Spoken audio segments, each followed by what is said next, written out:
Here's another reason why you should hate Tinder, and you should avoid using it at all costs.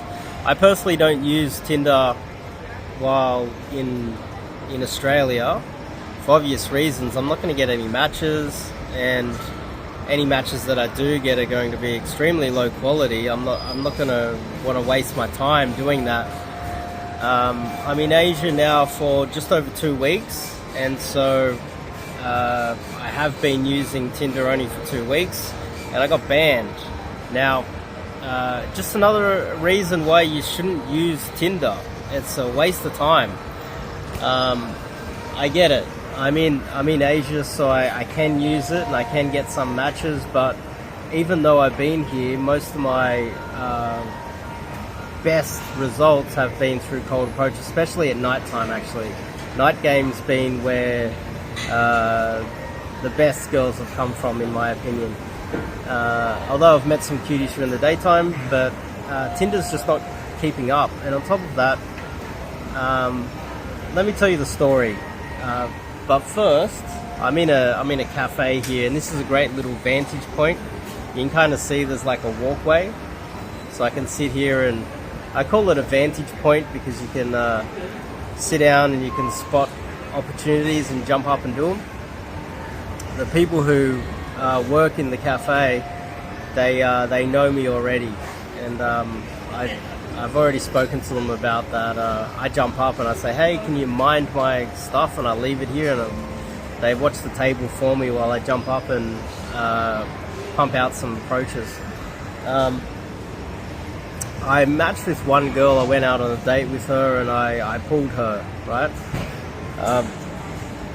We spent the night together, and then I told her a couple of days later. She was asking me what I was doing, and I said I was going clubbing, and she kind of got a bit angry. And even though I had unmatched her on Tinder already because I got her number, she sent me a screenshot of my account and asked me, am I still using it? Of course I was still using it.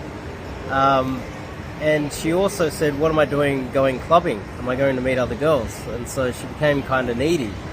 By the way, that level of quality girl wouldn't be needy at all in Australia. She would have unlimited options. And I definitely wouldn't match with her on Tinder in Australia. This is why there's no use using Tinder at all in Australia. And this is why I don't use it at all, unless I travel. But I'm only here for 3 weeks, so I get to use it. I got the boost, and I've got the. I paid for gold just for 1 month while I'm here. But the thing is, she had my profile. She had the link, so I think that she took the link, kept the link. This is a game, not a game, I'd say it's a strategy that some girls have probably become accustomed to, where they take the link to your Tinder profile and then they ask all of their friends to report it and have it deleted. And I suspect that's what happened to me. Even though I paid for gold and I'd done absolutely nothing wrong, I had my Tinder account banned. Now,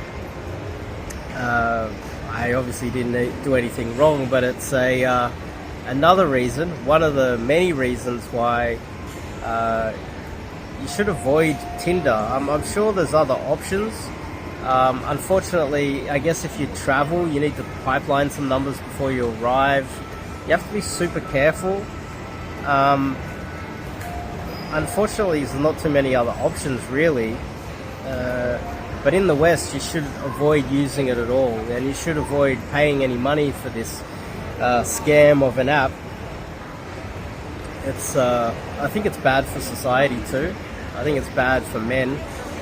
I think it gives women way too much power. It's unfair. It really is. It's really unfair on men all over the place. Luckily for me, even though I don't have Tinder anymore, I'm going clubbing tonight. I have a whole bunch of contacts from Cold Approach and Day Game, I just spotted a set that I would like to do over there. Nice. And I'm going to be gaming the entire time while I'm here. So Tinder really can't affect me because my phone's full of numbers already from Cold Approach. A lot of them are solid numbers. A lot of them are coming through. Yesterday I met a girl literally right here. She walked by. I jumped up, said hello, took her for a coffee, and then took her straight home. And she's coming around to visit me tomorrow. And then later on, I had another girl that I met in the business district come around for a date and came back to my place as well. I don't mean to be crude by saying my place, but came back to my place and played Scrabble together. And I don't know, I don't want to be crude or rude or misogynistic. I'm just saying it how it is. But they were Cold Approach successes, which is probably the polite way to put it.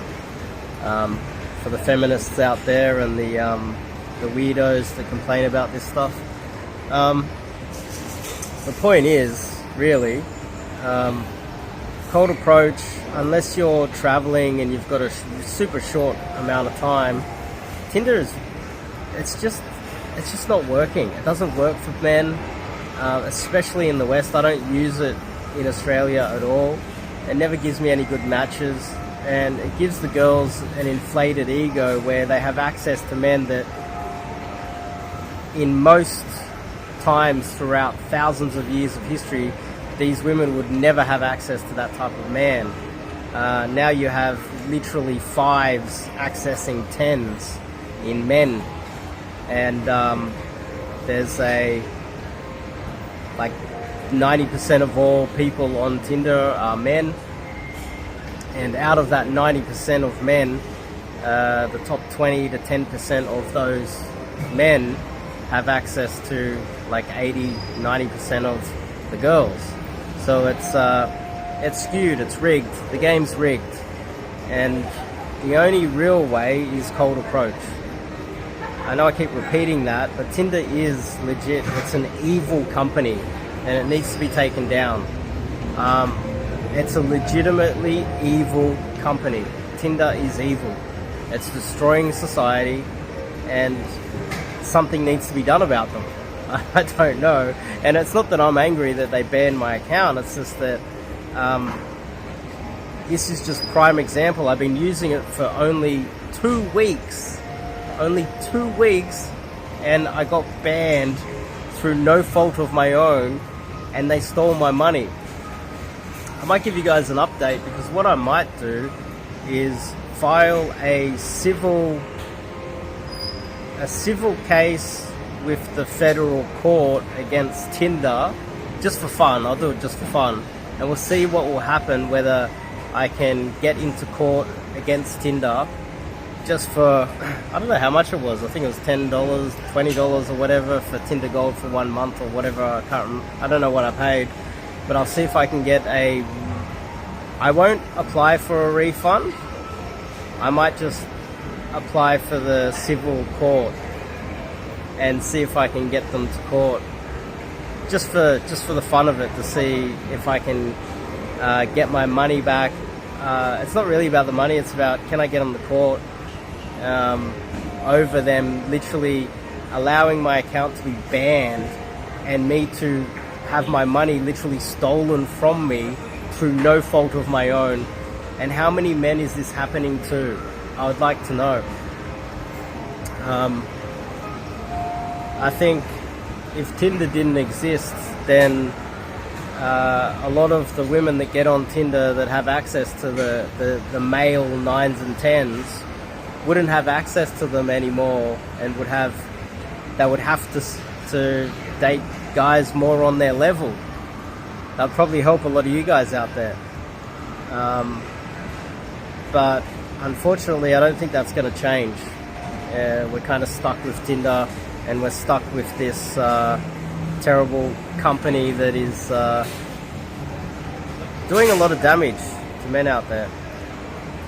But the point of this video really is, again, just more evidence that Tinder is useless. It is a useless app. You get low quality matches, you're meeting low quality women. It's an evil app, and cold approach is really the only solution, the only way, the only hack, the only strategy to get around it. So yeah, hopefully that makes sense. And yeah, if you like this video, give me a thumbs up. Say something rude about Tinder in the comments. I'd like to read you guys saying bad things about Tinder in the comments. And I'll see you guys in the next video, hey?